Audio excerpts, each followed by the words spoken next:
Olá, nono ano, estamos aqui na nossa aula de produção textual, certo? Então, na nossa aula de hoje, nós iremos corrigir as atividades da semana passada e nós também iremos estudar um gênero novo, certo? Que é um gênero que ele vai estar findando aí o que seria a apostila 3, certo? Então, a gente vai aprender um pouco mais, vamos ver as atividades que vão passar para casa, vocês fiquem atentos, o que é que deve ser feito. Então, vamos lá para a nossa aula de hoje, ok? Então, gente, na nossa aula de hoje, a gente estava estudando o gênero resenha, né?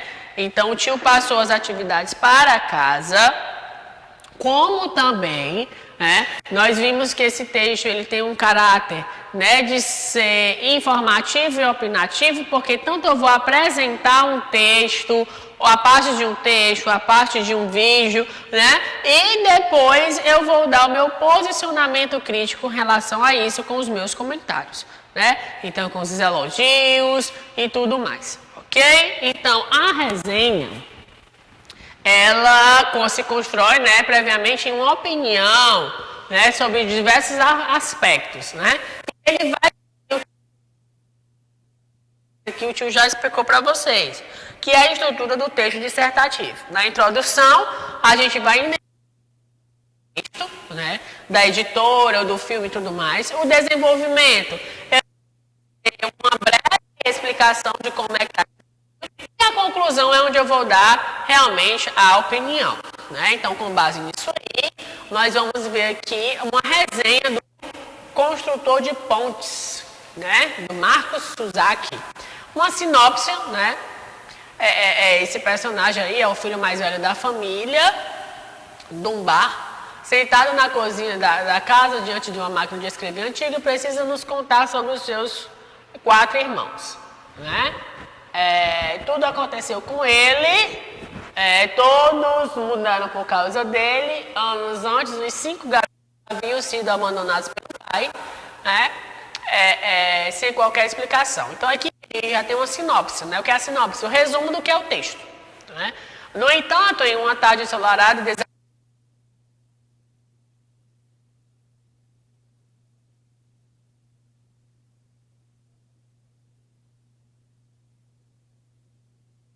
família, acontece que havia um traidor entre eles, no caso, Clay, né, que corre para ajudar a pessoa, né, no caso, o pai. Então, vamos lá.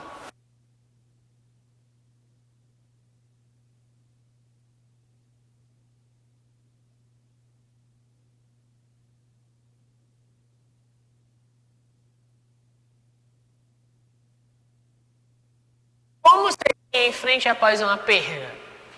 Como trabalhar o luto de uma forma a ele não se transforma em uma barreira de impedir que a vida continue seu, né?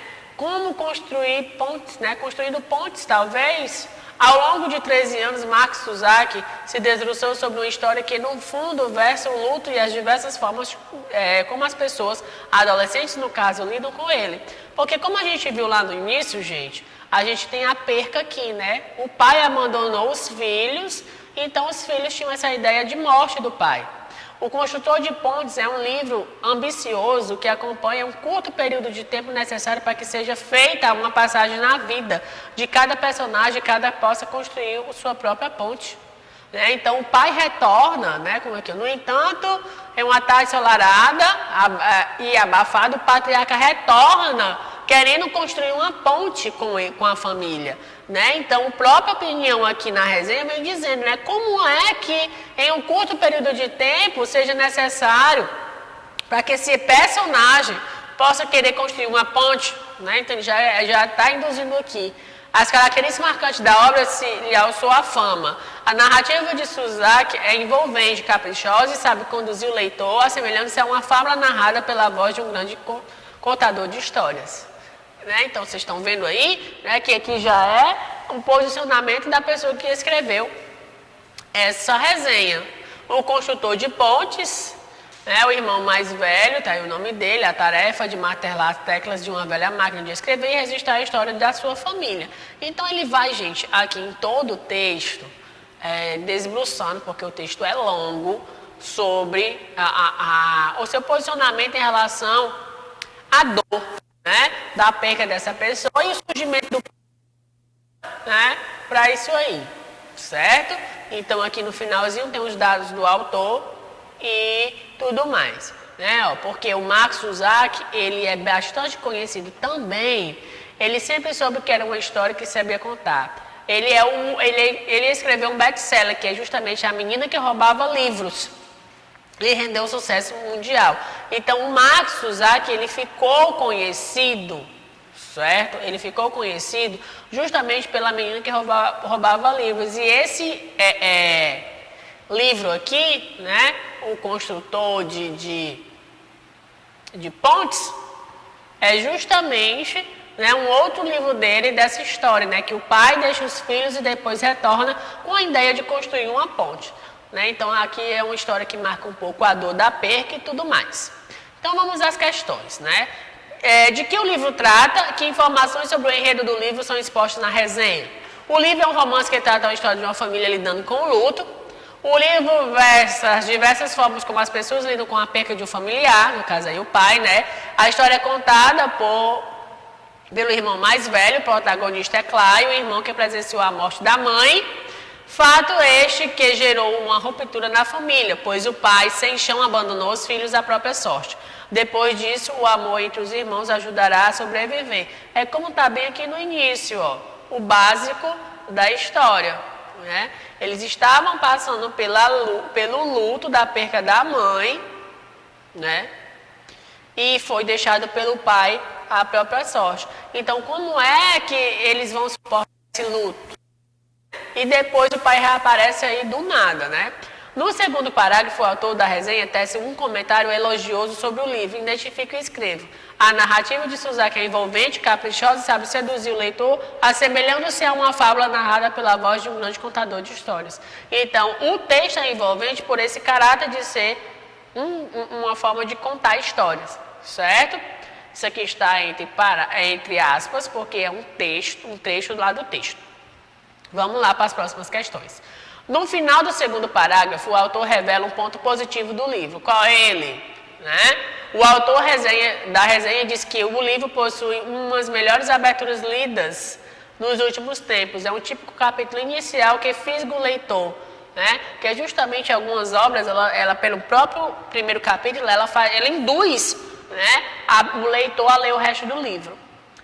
O autor da resenha começa o texto com algumas perguntas. O que sugere sobre o livro? Isso sugere que provavelmente o livro trará tais questões. Então, essas perguntas que tem aqui no início é justamente, ó, como surgir em frente após uma perca.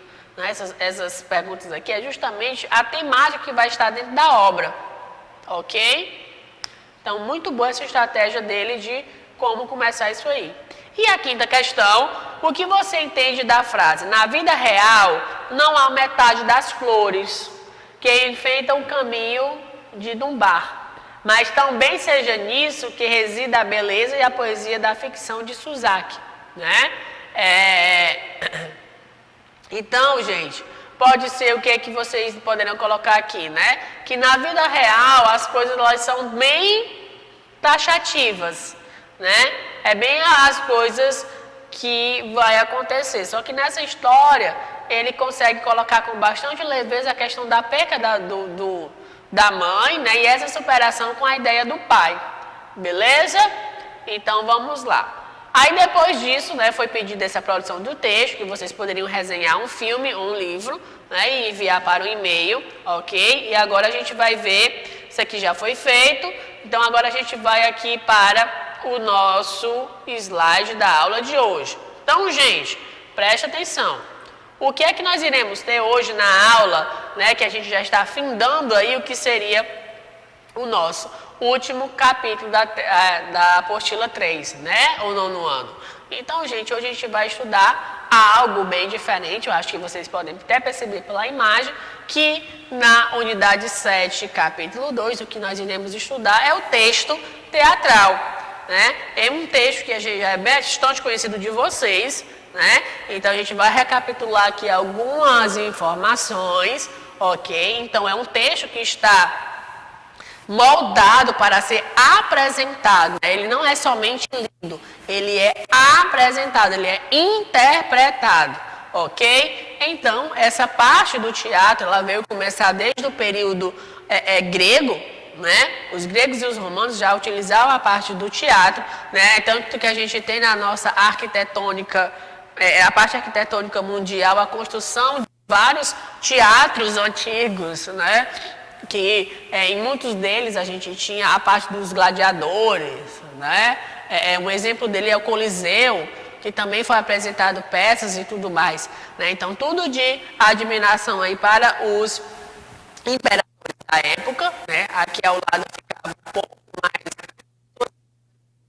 e um povão, né, lá fora, mas era um teatro de arena, né? Era interpretado ali como uma forma de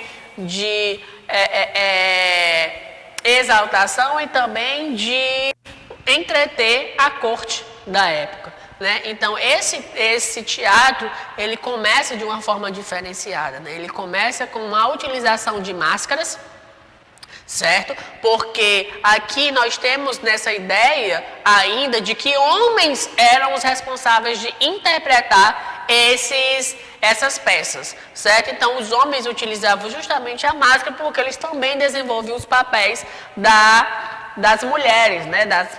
Dos personagens femininos. Então, com uma vestimenta e a utilização da máscara, não tinha como ter essa identificação. É tanto que as histórias, elas ficaram divididas basicamente como a gente tem a representação nessas máscaras, né? O sorriso com a comédia e a tristeza com a tragédia, né? Que são dois tipos de textos aí bastante conhecidos no mundo teatral. As comédias, os textos para rir, e as tragédias, que são os textos mais sentimentais, ok? Então, nós temos esse desenvolver desse texto teatral, né? A utilização de máscaras com uma feição só, né? E os atores interpretavam aí, e a gente escutava somente a voz, né? Não tinha tanto esse desenvolver, mas com o passar do tempo, né, houve uma desenvoltura também desse texto, né, e também dessa utilização das máscaras. As máscaras foram tiradas, né, e nós passamos a ter textos mais voltados aí para o desenvolvimento, até mesmo a chegar aos teatros, né? Primeiramente, a gente tem um texto que é voltado para os anfiteatros. Depois, a gente tem um texto teatral de aquisição da Igreja Católica para uma forma de catequese, né, e passar os ensinamentos religiosos.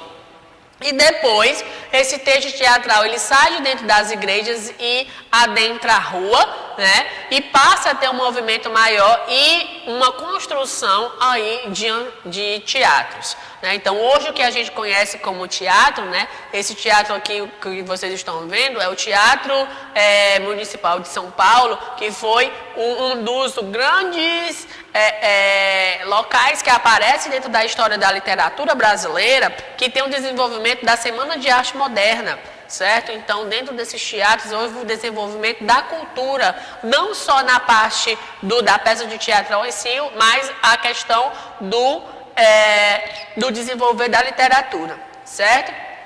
Este outro teatro aqui, né, é o teatro que a gente tem aqui no Brasil, né, em Recife, basicamente, né, que vocês podem ver aqui a estrutura, né? A gente sai desse anfiteatro grego e passa a ter um teatro bastante desenvolvido, né? Ainda assim, com as cadeiras para os telespectadores, né? Os camarotes, que esses camarotes já é uma ideia, né? Essa parte lateral, que são assim, determinados camarotes, que são lugares privilegiados. Isso aí foi uma ideia já desde o período colonial, né? Que a burguesia, os ricos ficavam nessas partes mais próximas do palco, né? Diferente que o povo ficava distribuído ao meio, sentado, certo? E o teatro, ele também não ficou somente assolado dentro de um espaço fechado, né? Porque uma peça de teatro é apresentada em um local desse, então tem toda uma estrutura de iluminação,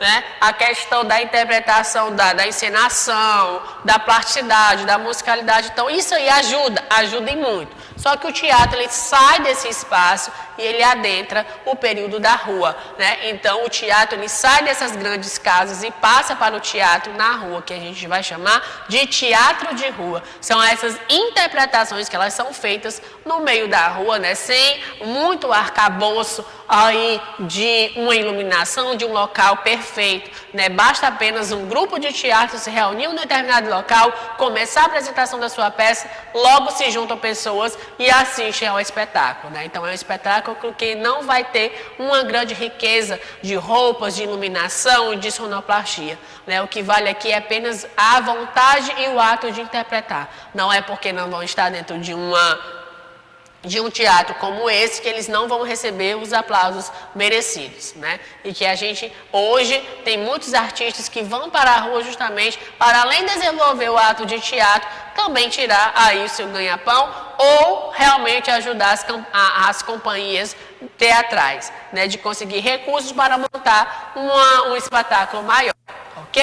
Gente, então a gente fez aí o caminho, né, um pouco resumido desse teatro, né, mas a gente vai se adentrar aqui às características desse texto dramático, certo? Então a gente tem textos encenados, então a leitura desse texto é justamente para a encenação, né? É um gênero narrativo em que nós não iremos ter um narrador, a narração desse texto, né? O enredo desse texto a gente percebe pelo diálogo dos personagens, a fala dos personagens, por isso que a gente vai ter um discurso direto, né? É um texto que vai ter atores para interpretar, uma plateia que vai assistir, né? E de certa forma em determinados momentos um palco, um cenário, um figurino, uma sonoplastia, que nós sabemos que pelo desenvolvimento do teatro mais de rua, isso aí nem sempre é capaz de se ter, mas mesmo assim não se deixa de fazer teatro. Uma linguagem mais corporal, né? Porque a gente vai ter a interpretação do texto, a gente não vai ter uma leitura, a gente vai ter uma interpretação, né? Por isso que a gente vai ter essa ausência de narrador, porque nós iremos ver o enredo da história conforme os atores vão apresentar aqui essa cena, certo? Então, o texto teatral ele pode ser dividido em atos, né, ou cenas, em que o texto ele vai ter aí a fala dos personagens, que na próxima aula nós iremos ver os detalhes desse texto a mais, certo? Então, gente, aqui para mostrar para vocês os grandes teatrólogos que a gente vai ter, ok? Durante a nossa história, vários homens se desenvolveram essa parte do teatro. Ok? Então eu estou mostrando aqui para vocês grandes artistas, né? Grandes escritores de peças de teatro, como o Gil Vicente, que vem desenvolvendo o início da literatura portuguesa, né? O Alto da Barca do Inferno, um dos textos bastante conhecidos dele. William Shakespeare, que no advento do romantismo, ele vai escrever Romeu e Julieta e outras peças teatrais, né? Dando um boom aí no teatro de uma forma romântica. Martins Pena também é outro que vai desenvolver, Martins Pena aqui do nosso Brasil, que também vai desenvolver peças teatrais. E por último, nesse desenvolvimento, né, de uma forma assim bem rica, nós vamos ter Ouso de Andrade, que também ficou conhecido por peças teatrais já no período moderno. Então a gente tem uma variabilidade aqui de nomes de grandes autores de peças teatrais, desde a literatura portuguesa até chegar à nossa literatura brasileira.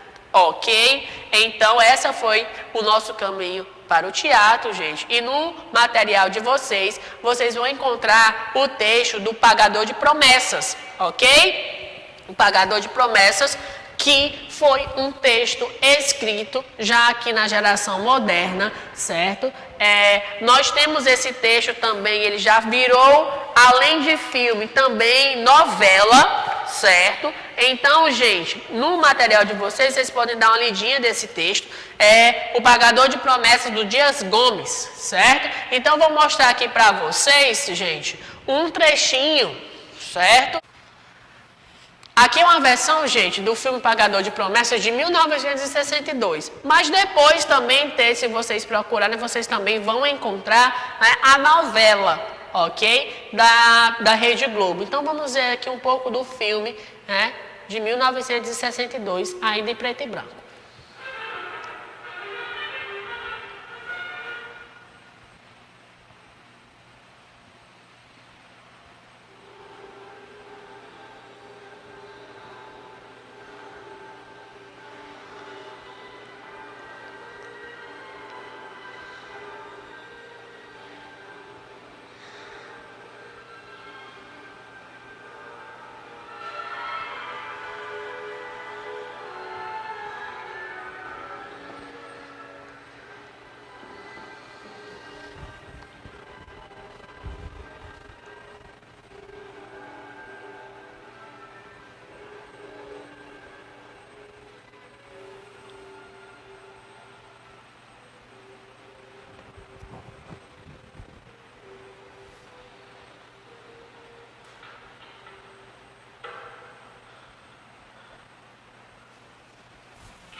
Então, gente, isso aqui foi uma amostra, né, aqui para vocês, o filme Pagador de Promessas, ok? Então, é justamente para mostrar a vocês o texto que está no material de vocês, certo? Que vocês vão fazer o livro, ou fazer justamente a leitura desse livro, né, Pagador de Promessas. Aqui está o primeiro ato, né, o primeiro quadro, em que ele descreve e ele segue aqui com a fala dos personagens, justamente que a gente vai dar uma olhada na nossa próxima aula. Então, vocês vão primeiro fazer a leitura do texto, né? Percebam aqui a fala de cada personagem, né? E o tio vai mostrar a vocês os detalhes desse texto. Vocês vão fazer em casa. Estão vendo que é bem longo, que é uma peça de teatro. Vocês vão fazer em casa as atividades, ok? E já a proposta de produção, certo?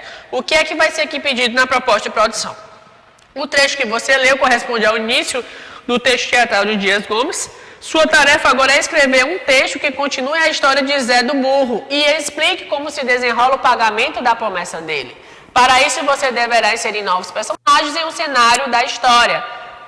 Tem atenção especial às rúbricas que devem orientar o leitor e utiliza os elementos próprios do gênero. Então, gente, como vocês perceberam, a produção aqui, ele pede que vocês deem continuidade a essa história, né? Porque a história aqui, ela está cortada. Então, e aí, como foi que se deu a questão de pagar a promessa, né? Então, vocês vão ler aqui e escrever no texto de vocês da mesma forma. O nome do personagem e a fala dele, certo? Então, a todos vocês uma boa atividade e também, né, uma boa produção, ok? Então, fica aqui, certo?